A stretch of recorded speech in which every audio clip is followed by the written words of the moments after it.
Reb Levi Yitzchak Berditchev, he got up early the day before Rosh Hashanah to say the special Slichos prayers, and his attendant was with him. It began to rain, so they ran under the roof of a nearby home. The attendant peeked inside the house and he saw a bunch of the town drunks sitting around a table. The Rebbe's attendant, he started to groan. He said, "Oy, this generation, they have no standards. The early morning hours before the holy day of Rosh Hashanah, and they're drunk and stuffing their faces?" Reb Levi Yitzchak immediately replied, he says, "Please don't speak bad about other Jews. They're eating and drinking, but Jews don't get any benefit in this world without reciting a bracha. For sure they're saying their brachas before and after the food. And for that, they'll end up having tremendous bracha in their lives." Reb Levi Yitzchak's attendant, he listened closely to the conversation going on in the house, and he heard them bragging about a robbery they did that night. He said, "Rebbe, it must be your imagination. If you think these men have good deeds, they're nothing but thieves." Without missing a beat, the Rebbe said, "Don't you see that they realize that the day of judgment begins tonight? And they're already starting to confess their sins so that they'll be clean when Rosh Hashanah starts." So much effort to find something good to say about another Jew. This week we read about the punishment of Metzora, leprosy. It was given as a punishment to someone who spoke Lashon Hara.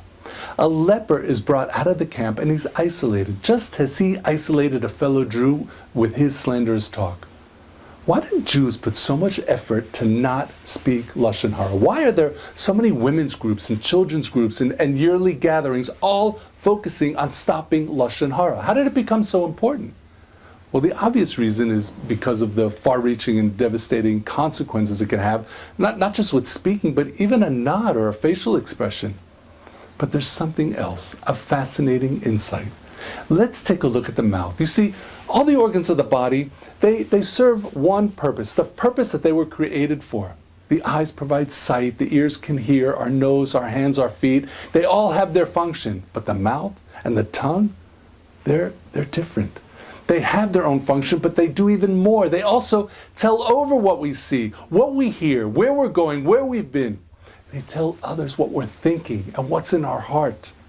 The mouth is really the essence of who a person is. Our ability to speak is who we are, so much so that it's been written that if a person was able to ascend to the heavens and he was able to discover all the hidden secrets of the creation, he heard them directly from the angels and God himself, he would not be able to derive any pleasure from this experience until he was able to come back down and tell his friends what he saw.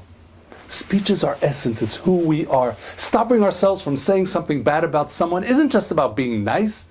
We're doing an act of Kiddush Hashem. We're giving up our lives, our essence of who we are, and acknowledging HaKadosh Baruch Hu.